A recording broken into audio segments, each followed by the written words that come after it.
Bonjour, Jean-François pour G-Formation. Je vais vous présenter sur cette vidéo les bases de la loi d'Ohm.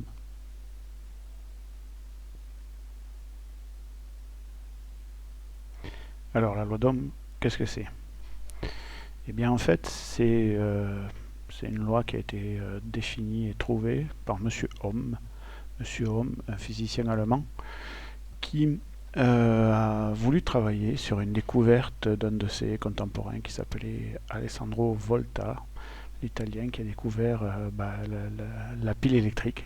Et en essayant la pile électrique et en voulant voir comment cela fonctionnait, il s'est rendu compte qu'il y avait un rapport entre le courant, la tension d'alimentation de la pile électrique et également la résistance du conducteur qui relie les deux pôles de la pile électrique. Et cette relation, c'est la tension égale la résistance multipliée par le courant qui traverse. D'où le courant est directement en rapport avec la résistance divisée par la tension.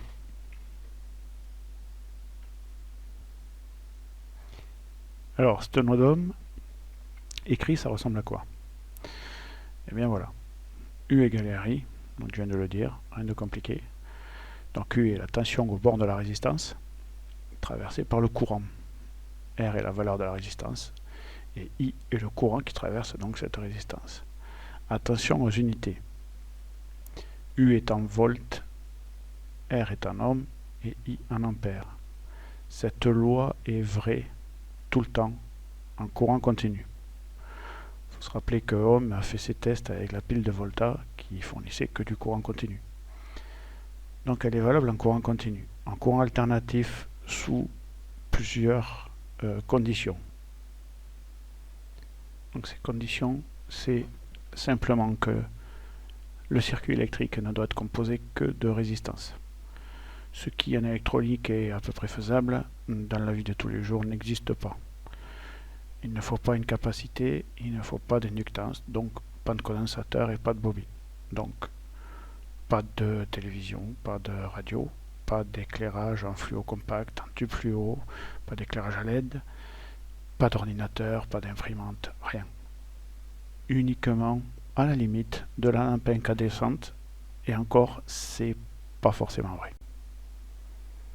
Alors, sur la base de ce qu'a découvert notre ami Ohm, on peut faire un schéma électrique tel qu'il est représenté, c'est-à-dire un générateur de courant, un ampèremètre pour mesurer ce courant, une résistance qui aura une valeur fixe, un voltmètre pour mesurer la tension mu, qui sera aux bornes de cette résistance en fonction du courant.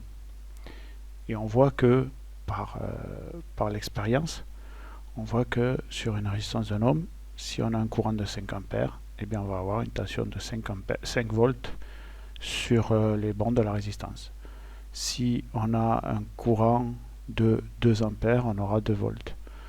Si la résistance augmente, eh bien pour 2 ampères, on va avoir 4 volts. Donc on est bien, la tension est égale à la résistance, la valeur de la résistance en ohm, multipliée par le courant qui la traverse.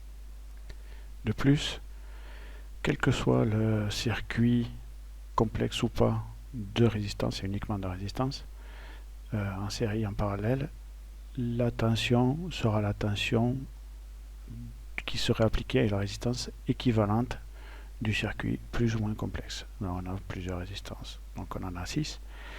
Et les 6 résistances, le calcul n'est pas très compliqué, ce sont des divisions, des multiplications et des additions. Et bien la résultante de cet ensemble de résistances sera la résistance équivalente et la tension sera U de l'ensemble.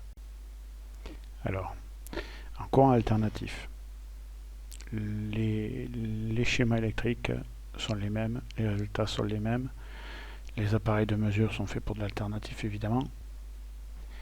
Il est important de préciser le périodique. Périodique, ça veut dire qu'il y a un signal alternatif plus, moins, qui se répète de manière indéfinie, mais qui se répète et qui est toujours le même. En 50 Hz sur le réseau EDF, on a donc un signal alternatif périodique qui peut nous permettre de faire le calcul et qui change de sens 100 fois par seconde. Donc, comme pour les courbes, et bien en fait le schéma équivalent reste le même. On est toujours sur du résistif pur et en alternatif ça fonctionne pareil. La loi d'Ohm qui était U égale RI en courant continu va être étendue et maintenant va être U égale ZI. C'est exactement la même chose, sauf que comme on est en alternatif et qu'il va bientôt falloir parler de capacité et d'inductance, et bien Z va être l'impédance et plus la résistance seulement, mais l'impédance du circuit. Donc on utilise Z qui est toujours en ohm, mais c'est la lettre Z qui va remplacer la lettre R qui définira une résistance pure. Donc nous sommes en alternatif. Et c'est là que les ennuis vont commencer. Donc en alternatif, là on a ou une résistance, ou une capacité, ou une inductance. Mais en tout cas un circuit pur. L'impédance électrique, c'est l'opposition au passage du courant, que ce soit une résistance, une inductance ou une capacité. Ça, c'est Wikipédia qui le dit, et il a raison.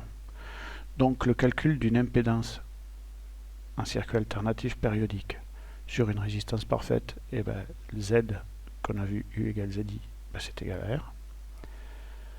Une inductance parfaite, ben, l'impédance, ça ne s'invente pas, c'est la valeur de l'inductance qui va être en Henry, on le verra plus loin, multiplié par oméga qui est en radian par seconde. La capacitance, donc une capacité c'est pareil, donc l'impédance est égale à 1 sur la valeur de la capacité en farad multiplié par oméga qui est aussi en radian par seconde. Et puis, si c'était magnifique, on pourrait dire qu'on additionne toutes les impédances et comme ça on a gagné U égale ZI, c'est égal à U égale R plus L oméga plus 1 sur C oméga multiplié par le courant. Sauf que ça marche pas comme ça parce que on va parler de déphasage entre le courant et la tension. Et ce déphasage, il va pas mal nous embêter. Donc si on a une résistance, un circuit résistif, on a bien U égale RI, U égale ZI, ça marche très bien. Si on a une inductance parfaite dans ce circuit, uniquement une inductance, on a bien U égale ZI, U égale L oméga I. Si c'est un circuit purement capacitif, eh bien ça marche bien non plus aussi. Ça marche bien aussi. Donc on a U égale 1 sur C oméga I. Tout va bien. Par contre, si on a un circuit que j'ai baptisé normalement constitué, alors que effectivement c'est pas très génial comme circuit, enfin bon c'est la réalité dans le monde moderne. Eh bien U n'est pas égal à R plus L oméga plus 1 sur C oméga I. Ça c'est absolument faux. J'en profite pour vous préciser les unités. Donc on a U qui est en volts, volt qui vient du scientifique Volta. On a I en ampères, pareil, c'est M. Ampère qui a donné son nom à cette unité, cette valeur. Z et R qui sont en ohm, d'où la loi d'Ohm. L qui est en Henry, c'est M. Henry qui a donné son nom. C en farad de M. Faraday. Et oméga en radian par seconde. Voilà. Donc, la chose à retenir, c'est surtout d'oublier d'additionner les résistances avec les inductances et avec les capacitances. Les impédances ne s'additionnent pas aussi facilement que ça. Et on en reparlera dans quelques jours pour affiner et pour comprendre le pourquoi du comment de ce fait. Merci beaucoup, à bientôt.